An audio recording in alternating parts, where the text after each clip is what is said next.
자, 페이지는요, 192쪽 잠깐 펴놔놓고. 나가는 제목은 파동의 기초입니다. 뭐라고? 파동의 기초. 그렇게 길게 안 나갈 거니까 조금만 좀 집중하고. 다리 내라. 확 불아플라, 이씨.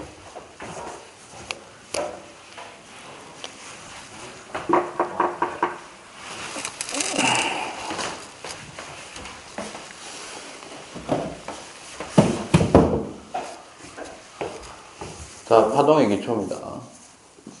파동.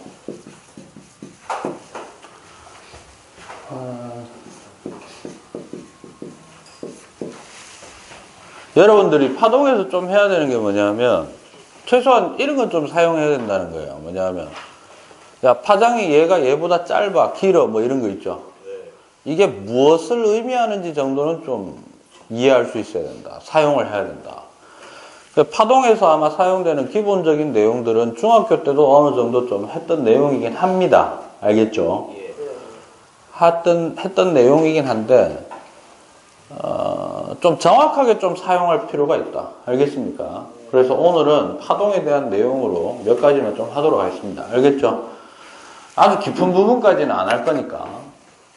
우리가 일단 첫 번째로 좀 얘기해야 되는 게, 파동의 정의예요. 파동이란 무엇이냐?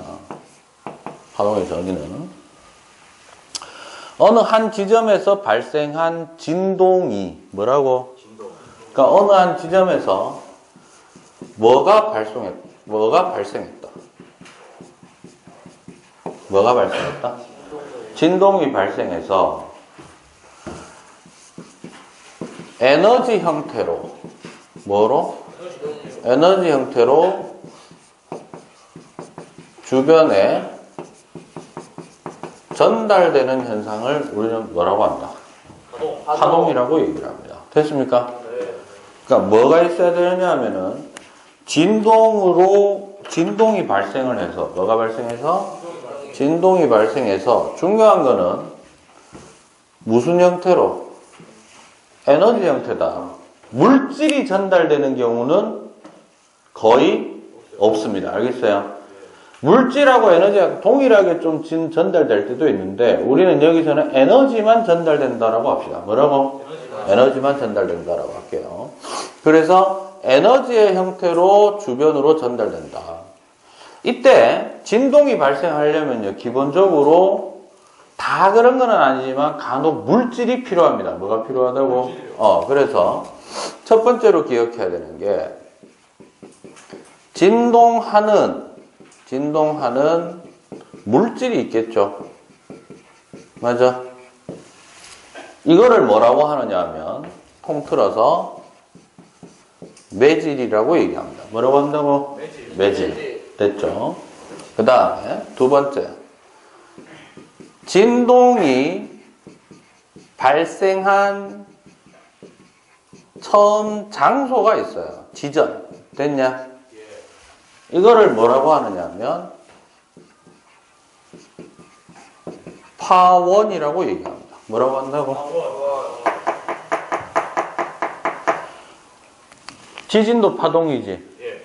그래서 지진 발생 지점을 진원이라고 얘기합니다. 됐어요? 소리도 파동이죠. 소리가 발생한 지점을 음원이라고 얘기합니다. 음파. 알겠습니까? 이때 파동은요, 다시 어떤 식으로 우리가 좀 얘기할 수 있냐면 파동은 요렇게 나눌 수 있어요. 매질의 유무가 아니라 뭐라고 돼 있노? 매질의 뭐? 필요 한 놈이 있고 필요 없는 놈이 있어요. 다시 파동은 크게 몇 종류로 나눌 수 있다고? 두 종류로 나눌 수 있는데 뭐에 따라서? 매질이 필요하냐 필요 없냐 됐냐? 그럼 하나 물어볼게. 매질이 필요하다라는 것은 매질이 없어도 되는 거야? 반드시 있어야 된다는 겁니다. 맞나? 그럼 매질이 필요 없다라는 것은 반드시 없어야 되나? 아니요. 뭐? 있어도 되고 없어도 된다 이 말입니다. 알겠습니까? 그걸 조심하셔야 됩니다. 그러니까 매질이 필요 없다라는 거를 매질이 반드시 없어야 돼라고 이해를 하시면 안 됩니다. 알겠죠? 됐나? 우리가 이때 그러면 반드시 필요한 파동을 뭐라고 하느냐 하면은 이거를 탄성파라고 얘기를 합니다. 뭐라고 한다고? 조금 쉽게 이해하기 위해서 어떤 사람들이 뭐라고도 쓰느냐 하면 매질에 의한 파동이니까 뭐라고도 한다. 매질파라고도 하는데 정확한 표현법은 무슨 파? 탄성파 되겠습니다. 됐어요? 됐냐? 대표적인 예는요. 탄성파의 대표적인 예는 첫 번째 물결파 되겠습니다. 매질이 뭐고? 매질이 뭡니까? 물. 됐어요? 그 다음에 지진파도 탄성파에 해당합니다. 매질이 뭐지요?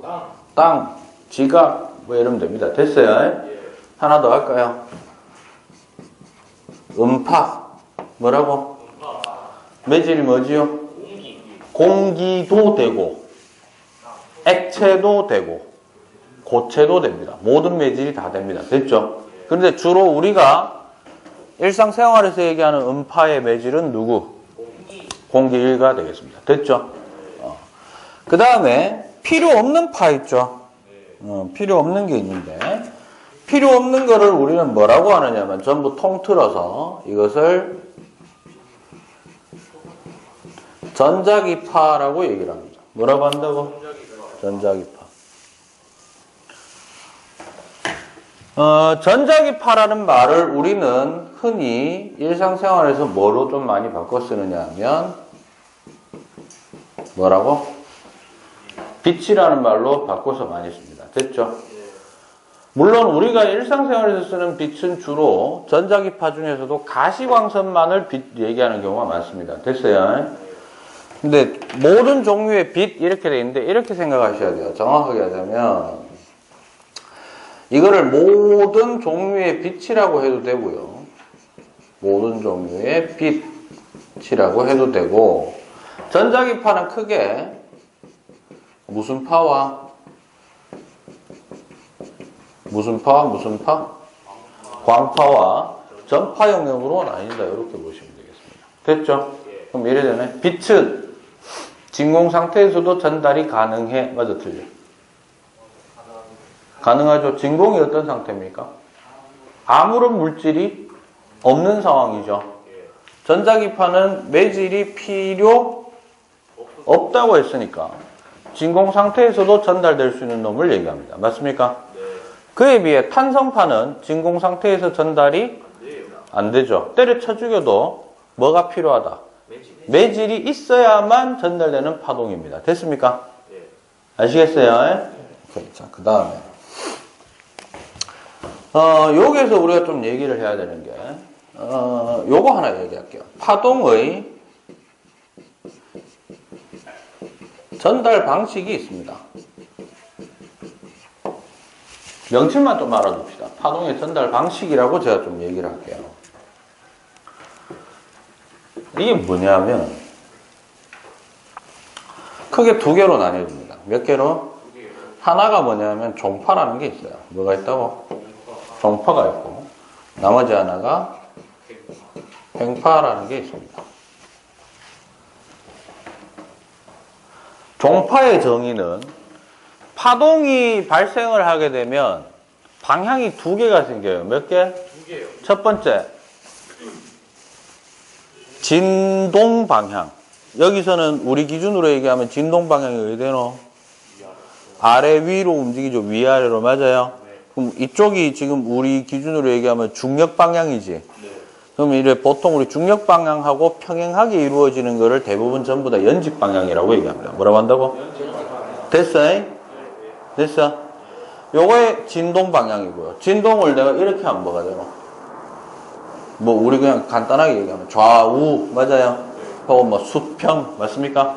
이렇게 됩니다. 됐나? 이러한 것들을 진동방향이라고 합니다. 뭐라고 한다고? 진동방향. 됐어? 그런데 파동이 보통 생기면 뭐 이런 모양으로 많이 그리잖아. 맞아? 그럼 예를 들어서 내가 이렇게 하면 진동은 어디로 하고 있는데? 이게 이렇게 나타난다는 것은 물질이 제자리에서 이렇게 진동한다는 뜻이거든.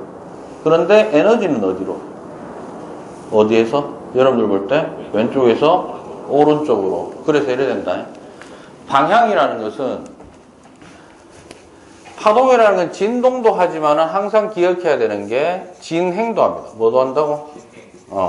그러면 진행은 누가 하고? 진행은 에너지가 하는 거고 진동은 누가 하는 거다? 매질이 하는 겁니다. 뭐가 하는 거라고? 됐어요? 이때 종파는요 진동 방향하고 진행 방향이 평행한 놈을 얘기합니다. 됐나?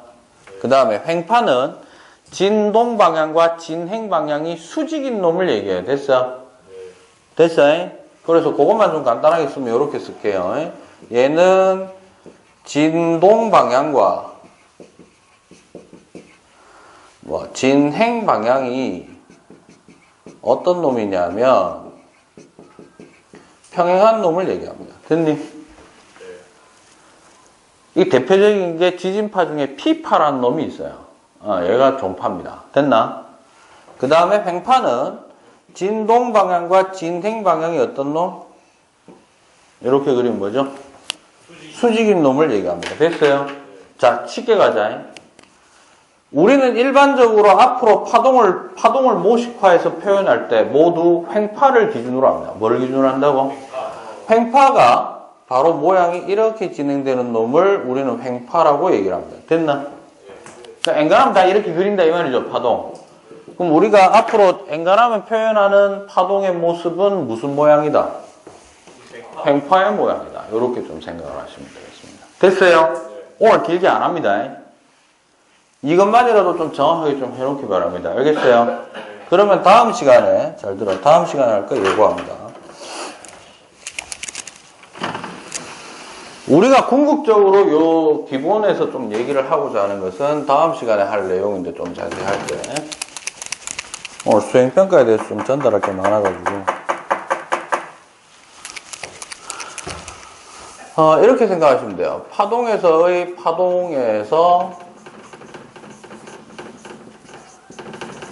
사용하는 용어를 좀 익혀야 됩니다. 됐습니까? 그럼 첫 번째가 뭐냐? 오늘 용어만 쭉 나열하겠습니다. 첫 번째. 파장이라는 말. 그 다음에 진포. 그 다음에 진동수. 그 다음에 주기. 요 네 개가 파동의 가장 기본적인 용어 되겠습니다. 됐어요? 네. 됐나? 그 다음에 두 번째로 얘기하는 게 뭘 얘기할 수 있어야 되냐면 파동의 진행이라는 말이 아까 있었죠. 또는 진행이라는 말은 뭘로 바꿀 수 있냐면 에너지가 뭐 되는 거다? 전달되는 거다 라고 할 때 파동의 진행 뭐를 얘기할 수 있어야 된다? 오케이. 속도가 어떻게 되면 빨라지고 어떻게 되면 느려지느냐 뭐 이런 거 알겠어요? 요거 구분할 수 있으면 되고요. 그 다음 세 번째. 세 번째는 파동은 전부 에너지라고 보시면 돼요. 뭐라고? 오케이. 파동 에너지의 세기 및 크기 요걸 비교할 수 있어야 됩니다. 됐나요? 됐어? 그리고 마지막으로 네 번째로 그러니까 한 2시간 걸립니다. 알겠어요? 마지막으로 뭐가 있냐면 파동이 진행 중에 일어나는 사건이 한 4개쯤 됩니다. 몇 개쯤 된다고? 4개. 그 4개의 이름은 기억해라. 뭐를 기억하라고? 미리 얘기할게. 반사 따라해. 뭐? 굴절, 간섭, 회절. 됐니? 그 중에서 파동의 반사와 굴절은 조금 기억하셔야 됩니다. 기본적인 것만 좀 하시면 되겠습니다. 됐어요? 됐습니까? 요거 이제 다음 시간에 할 내용입니다. 알겠죠? 미리 좀 봐오시면 제일 좋긴 한데, 이게 그래서 이런 건 있어요.